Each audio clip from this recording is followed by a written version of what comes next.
Welcome back, everyone. It's Charlie. A brand new Avengers Doomsday trailer has leaked out about Thor's character with shiny, crisp HD footage. It's not in English, so I'm going to translate what he actually says during it, but it's a little bit different from the version of the trailer that leaked out last week with just the audio.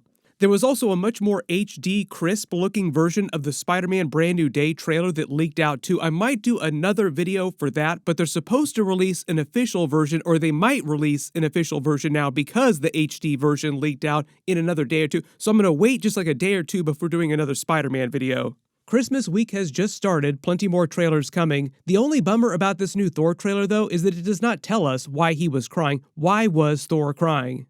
I just did a video for the Captain America Avengers Doomsday trailer that was playing in front of Avatar Fire and Ash and a couple other big movies last week. Each week, they're changing the Avengers Doomsday trailer that plays in front of that. So later this week, they're going to swap out the Captain America version of the Avengers Doomsday trailer for this Thor trailer. It seems like they're just cycling the characters week to week, so like next week, like another different trailer after Thor will play. We'll see who winds up being in that one, like a Doctor Doom trailer or a Loki trailer or somebody else.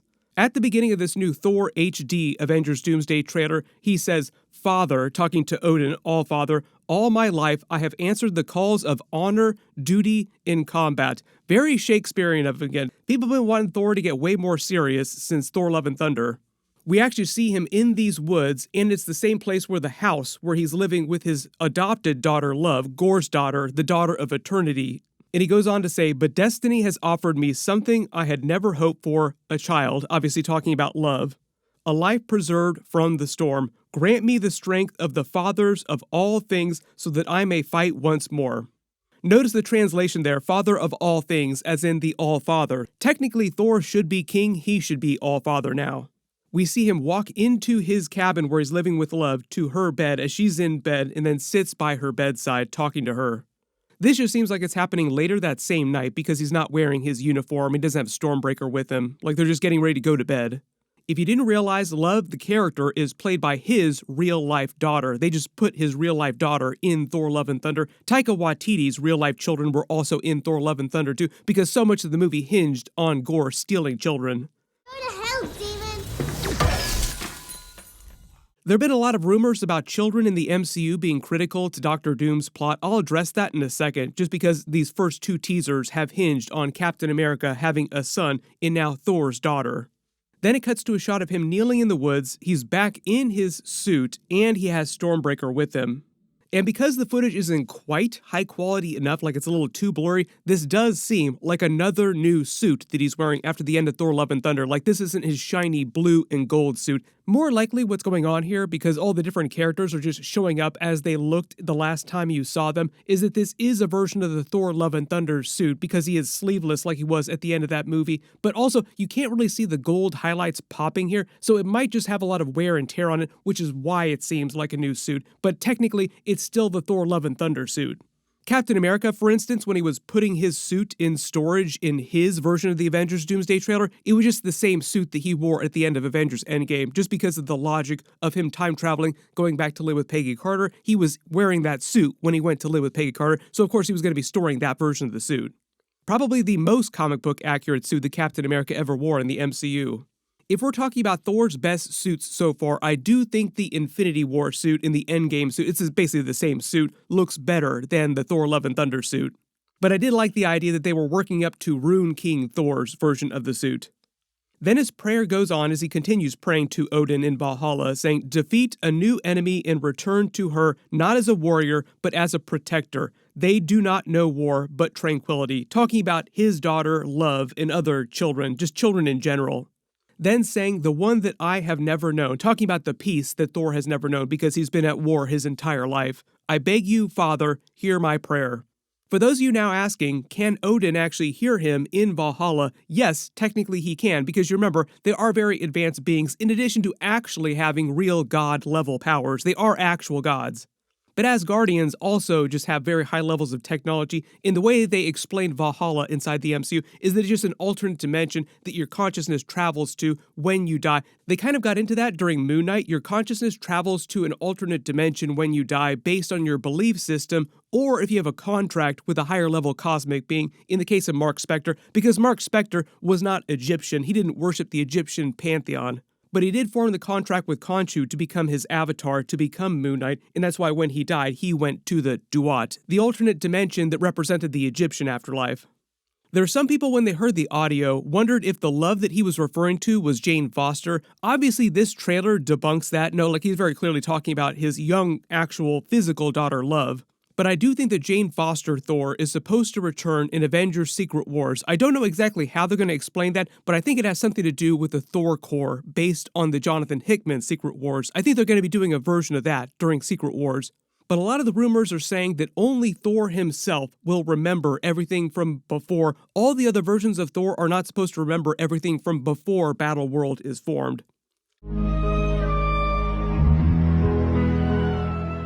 This also might provide an opportunity for them to finally do Beta Ray Bill. They were going to do him during Thor Ragnarok. You can actually see his head on the Grand Master's tower here, but Kevin Feige said that they just decided at a certain point that instead of doing him in the Gladiator pit here, because it was going to be such a quick scene and they didn't want to spend the extra money on doing the CG for Beta Ray Bill, they just decided to save him for a future movie. Cut to many, many years later, like almost 10 years later, and we might actually get Beta Ray Bill in 2027.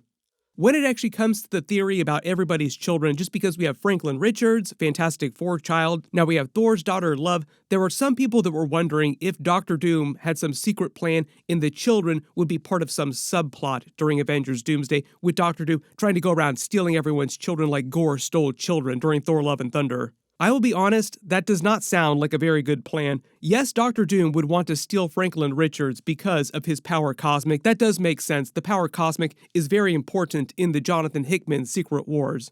You could say there's some special X factor on a story level to make as many X-Men puns as possible for Gore's daughter, Love, because she was rebirthed by Eternity, and Eternity is such a powerful cosmic entity. He's the living entity of the entire universe of the MCU. This is also why she has special powers and can wield Stormbreaker and Mjolnir.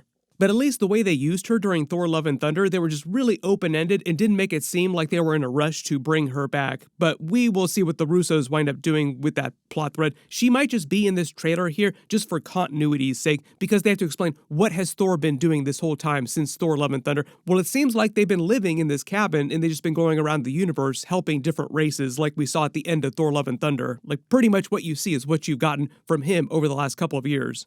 But it does seem like based on his dialogue, he is embracing a more responsible role. Like he feels like he's a parent now. So like, okay, I need to actually get serious. And all this talk about bringing peace to the universe and the war to end all wars, that's kind of what Avengers Doomsday is meant to be with all the incursions and secret wars in Battleworld. The multiverse war to end all wars. Fear not though, I'm sure Marvel will find some excuse to do another Avengers movie and put war somewhere in the title. There are plenty more subtitles they can use that have war in them. Chris Hemsworth and Kevin Feige have both talked about him also doing Thor 5, so I think if any of the characters survive the end, and the OG Avengers survive the end of Avengers Doomsday and Secret Wars, Thor would be one of them, just so they can leave that open-ended if they do decide to go through with Thor 5. But I think most of their focus heading into Marvel Phase 7 is all about X-Men, mutants, and some of the brand new stuff that they're doing with all those characters. I've already done a video about Kevin Feige's big Marvel Phase 7 panel that he did a while ago where he did confirm that they were planning on doing a reboot. They called it a reset of singular timelines, but that's basically what a reboot is. Some of the characters from before Secret Wars will stay on, and some characters will be recast that they want to recast, and they'll just change some of the backstories in the way that the Arrowverse did. The really good example for this, for what they're doing with the MCU after Secret Wars, is what the Arrowverse did after Crisis on Infinite Earths, where they collapsed all these different realities all onto the same Earth. If you never watched the Flash TV show in the later seasons right after Crisis on Infinite Earths, Cisco had one of the best ways of explaining this. Not only do Superman, Supergirl, and Black Lightning live here, but now our entire timeline has been rewritten so that they've always lived here, and I don't remember owning this shirt. Now the big question is going to be what's happening with God Loki's character as he's tending the multiverse tree, and that allows Doctor Doom to basically collapse the rest of the multiverse. Like, why does the rest of the multiverse collapse if Loki is watching over everything, trying to prevent that from happening? What the Russos might wind up doing is just say that Loki isn't as powerful as people think that he is. Like, they were too ambiguous with his power levels at the end of Loki Season 2. But I do think, of course, that the Russos want to pay off that line from Infinity War because they helped write that line. "The sun will shine on us again, brother," right before that version of Loki got killed by Thanos, and Thor watched it. He had to watch his brother die. And remember, he never met this new version of Loki that they yoinked from the end of the Avengers movie and took to the TVA, who has now lived completely different experiences from that original Loki. So fundamentally, he's kind of a different person, even though he's based on the same version of Loki. Like, he still remembers everything of his experiences with his brother Thor, the MCU version of Thor, from before the Avengers movie. They were both about 1,500 years when the Avengers movie happened, so it's like 1,500 years worth of adventures that they had together. So yes, he does know the MCU Thor pretty well. What would be cool though is if they give the line to pay it off to Thor, where Thor says, "The sun shines on us again, brother," as in past tense, like now it is shining on them again because they are back together. So Russo's, looking at you, do not let us down. Make sure you have a Thor and Loki reunion during Avengers Doomsday. No matter what else happens, you have to have that reunion. Everybody post all your reactions in the comments below, and if there's any Easter eggs or references that you spotted in the new footage that I didn't talk about during the video, just write them below in the comments. Like I said, there's going to be a bunch more Avengers Doomsday trailers that will probably leak out based on past experience. Like, if all the ones have been leaking so far, just expect more of this the next couple of weeks. We will see who is in the next teaser next week, and then the one after that. There's supposed to be 4, we will see about that. Also, Marvel, why don't you just release these online so everybody can see them in crisp HD footage? I literally just did a video for another Tom Holland movie, talk about Spider-Man Brand New Day references. He is in Christopher Nolan's Odyssey movie. Click here for my trailer video for that. John Bernthal is in it as well too, so Punisher and Spider-Man in a movie before Spider-Man Brand New Day again. And click here for all my other Avengers Doomsday trailers and Spider-Man Brand New Day trailer. Thank you so much for watching, and I'll see you guys in the next one.